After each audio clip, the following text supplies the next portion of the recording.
नमस्कार। आप सभी का स्वागत है हमारे यूट्यूब चैनल हेलो सर में। आज मैं एक ऐसे विषय को लेकर आपके सामने आया हूँ जो हमारे बच्चों की प्रगति में कहीं ना कहीं मुझे एक स्पीड ब्रेकर का काम कर रहा है, ऐसा महसूस हो रहा है।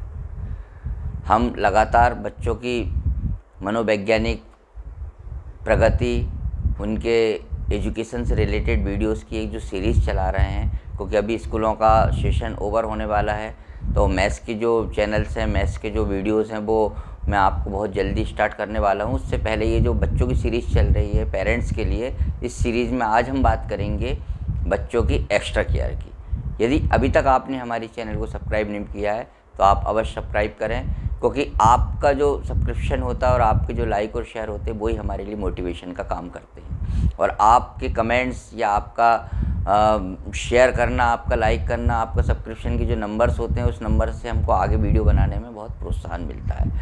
तो मेरा आप सभी पेरेंट्स से एक निवेदन है या एक प्रश्न है कि हम आज पेरेंट्स बन गए हैं, हमारे बच्चे हैं, हम बच्चों की केयर कर रहे हैं, और अनडाउटली हम लोगों की पेइंग कैपेसिटी, सामान्य रूप से बात कर रहा हूँ मैं, सभी लोगों की ओल्ड जनरेशन से, पुरानी पीढ़ी से या हमारे माँ बाप से, उनसे पेइंग कैपेसिटी और उसके बाद बच्चों के लिए इन्वेस्टमेंट करना, बेसिकली एजुकेशन में या अदर इवेंट्स में या अदर फैसिलिटीज़ उनको, जो चाहे डांस क्लास हो, चाहे स्विमिंग क्लास हो, चाहे स्पोर्ट्स अकादमी हो, उसमें हम लोगों का नज़रिया थोड़ा सा व्यापक हो गया है।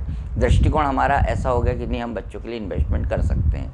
लेकिन पुराने समय की बात करें तो हमारे माँ बाप थे या जो दादा दादी थे, उन लोगों का ऐसा सोचना होता था कि बच्चों के लिए इसको हम एक कैपिटल के रूप में इस्तेमाल करें, पूंजी के रूप में इस्तेमाल करें। लेकिन आज हम उस पैसे का उपयोग बच्चों की प्रतिभा को निखारने में लगाते हैं, उनके अंदर जो योग्यता है उसको बढ़ाने में लगाते हैं। लेकिन उसको बढ़ाने और उसको निखारने के हेर फेर में हम एक बात को भूलते जा रहे हैं, हम बच्चों की बहुत ज़्यादा एक्स्ट्रा केयर कर रहे हैं। एक्स्ट्रा केयर से मेरा मतलब ये होता है कि आप मुझे बताइए कि जब एक बच्चे को स्कूल में एडमिशन कराते हैं, बच्चा स्कूल में जाता है तो उसका एक हाथ मम्मी पकड़ती है, एक हाथ पापा पकड़ते हैं, स्कूल की आप सीढ़ियों को चढ़ाते हैं, आप स्कूल के अंदर जाते हैं। यदि बच्चे को ज़रा सा भी स्कूल के प्रति, स्कूल से कोई पनिशमेंट मिल जाता है या बच्चों को थोड़ा सा डांटा जाता है, बच्चा हूबहू वैसा का वैसा आपको कॉपी कर देता है घर में, और आप दूसरे दिन जाके स्कूल मैनेजमेंट से और टीचर से उस संदर्भ में बात करने लगते हैं। जबकि आप जानते हैं, और नहीं जानते तो मैं आपको बता दूं, यदि आप बच्चे के सामने स्कूल का मैनेजमेंट या स्कूल के टीचर से उसके पनिशमेंट या आपने क्यों मारा या आपने क्यों डांटा, इस संदर्भ में यदि आप बात करेंगे तो स्वाभाविक रूप से ये आपके बच्चे के लिए बहुत घातक सिद्ध होगा। वो इस चीज़ को हमेशा एक अस्त्र के रूप में इस्तेमाल करेगा कि जब भी मुझे मेरा होमवर्क कंप्लीट नहीं हुआ है या मुझे स्कूल नहीं जाना है कुछ भी, तो वो बोलेगा मुझे मेरी टीचर ने डांटा, पापा मम्मी कल मेरे को मैथ्स वाली मैडम ने ये कहा, मेरे को इंग्लिश वाले सर ने ये बोला था कि आप यदि ऐसा नहीं करोगे तो आपकी बहुत पिटाई होगी, और उन्होंने हमको मारा।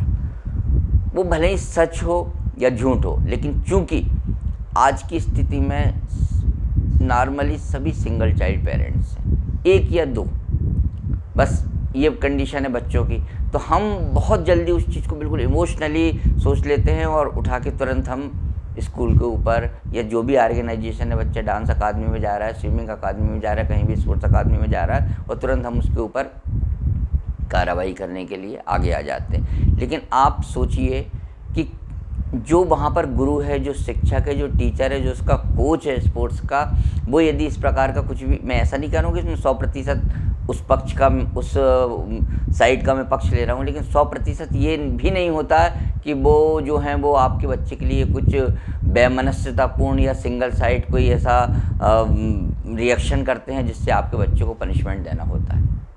लेकिन हमको भी सारी गतिविधियों को, सारी बातों को ध्यान में रखने के बाद, और वो भी बच्चे के सामने ना करके, आप अलग से हम स्कूल मैनेजमेंट से, टीचर से काउंसलिंग करें, आपस में बैठ के बात करें। दूसरी बात मैं आपको बताऊं, आप बताइए, क्या आप कभी तैरना सीखने के लिए किसी स्विमिंग पूल में गए थे, या आपने किसी प्रशिक्षक से या किसी कोच के द्वारा स्विमिंग सीखी थी?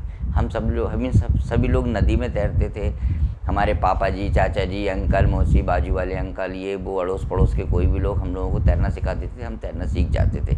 लेकिन आज की स्थिति में या तो 90% बच्चों को तैरना नहीं आता, और जिनको भी आता है वो स्विमिंग पूल जाते हैं, या वो कहीं स्पोर्ट्स अकादमी होती है, वहाँ पर पूल में जाके तैरते हैं। मेरा मतलब ये नहीं कि आप बच्चों को नदी में भेज दीजिए और कल के दिन कोई होनी अनहोनी हो जाए, लेकिन मेरा कहने का तात्पर्य ये है कि यदि हम बच्चों के ऊपर ज़्यादा एक्स्ट्रा केयर करेंगे, हम बहुत ही ज़्यादा उनको एक एक एक्टिविटीज़ को हम कुछ नहीं करने देंगे, तो बच्चा कहीं ऐसा ना हो आपका मानसिक रूप से अपाहिज हो जाए, अपंग हो जाए। आप जो उसको एक सपोर्ट देते हैं, वो सपोर्ट उसके लिए बैसाखी का काम करता है। वो स्वयं चल नहीं पाता, वो स्वयं दौड़ नहीं पाता, और इससे क्या होता है, ये काम आप कब तक कर पाएंगे? नर्सरी KG1 KG2 प्राइमरी है, प्री प्राइमरी है, मिडिल स्कूल है, ज़्यादा से ज़्यादा हाई स्कूल, हायर सेकेंडरी। लेकिन जब बच्चे की ओरिजिनल में रियलिस्टिक ज़मीन के ऊपर जब उसकी संघर्ष करने की स्थिति आती है, तो वहाँ पर वो बड़ा लाचार साबित हो जाता है। क्यों हो जाता है? क्योंकि आपने उसके अंदर वो संघर्ष करने की क्षमता को डेवलप ही नहीं होने दिया। यहाँ आपको एज ए पेरेंट्स, एक माता पिता के रूप में इस बात को बहुत बखूबी अपने बच्चे को तराशना है कि किस तरीके से हम उसको सहायता करते हुए, हर माँ बाप के लिए उसका बच्चा प्यारा होता है।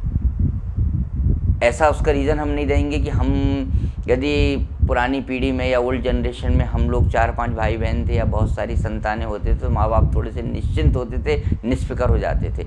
1 हो चाहे 2 हो चाहे 5 हो 8 हो, माँ बाप के लिए हर बच्चा उनके लिए उनकी जान से ज़्यादा प्यारा होता है। आज यदि 1 बच्चा है या 2 बच्चे हैं तो माँ बाप एक्स्ट्रा केयर कर रहे हैं, ये कोई रीज़न नहीं होता। सिर्फ हम एक वेव चल रही है बच्चे के प्रति, बहुत ज़्यादा एक्स्ट्रा केयर करना, बच्चे को कहीं ज़रा सा भी बच्चे को लग ना जाए, बच्चों को कहीं थोड़ा सा भी यदि फीवर आता है, तो यदि वो बैडमिंटन खेलने जाता है तो हम उसको बैडमिंटन क्लास जाना बंद करवा देते हैं। स्कूल में यदि पेट दर्द हुआ, बेटा स्कूल मत जाओ आज। तो ये छोटी छोटी सी चीज़ें जो होती हैं, वो उसकी ज़िंदगी में आगे बढ़ने में कहीं ना कहीं उसकी प्रगति में बाधक बनती हैं। और जब उसको संघर्ष करने की स्थिति आती है, जब उसे कहीं संघर्ष करना पड़ता है, जब आप नहीं होते हैं, क्योंकि ये संभव नहीं है कि आप जिन शहरों में रह रहे हैं उन शहर में उसको हायर एजुकेशन मिल जाए। आज बच्चे पढ़ने के लिए इंदौर जाएंगे, मुंबई जाएंगे, पूना जाएंगे, हैदराबाद, बेंगलोर, अब्रॉड दुनिया में जाते, तो आप हर जगह उनके साथ तो जाएंगे नहीं। वहाँ पर उनको अपने हिसाब से उनको खाना पड़ता है, अपने हिसाब से स्टडी करना पड़ती है। कॉलेज में हायर एजुकेशन लेते, वहाँ पर कौन सी कंडीशन बन जाती है, उस कंडीशन से उनको स्वयं फेस करना है। तो उसके लिए आपको मजबूत इसी उम्र से बनाना है। जब उनकी नर्सरीज़ होती, नर्सरी का मतलब जब वो शुरुआती दौर में होते, उस समय से हम उनको थोड़ा मजबूत बनाना शुरू करें, प्रारंभ करें।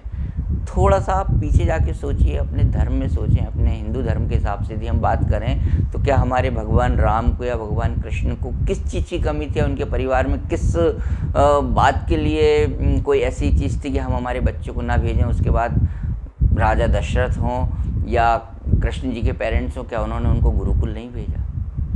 वहाँ पर जाकर, और गुरुकुल की क्या दिनचर्या होती थी, आप उस चीज़ को समझते हैं, सोचते हैं, जानते हैं, सब कुछ करते हैं। लेकिन उसके बाद भी हमको ऐसा लगता है कि नहीं, हमारे बेटे को सारी सुविधाएं, आप बिल्कुल अनडाउटली उसको सुविधाएं उपलब्ध कराइए, आप उसको अच्छे से अच्छा टीचर्स दिलाइए, अच्छे से अच्छा उसको आप लिटरेचर अवेलेबल कराएं, अच्छी से अच्छी कोचिंग, गाइडेंस, सब कुछ दें, लेकिन उसको उसका काम आप खुद करने दें।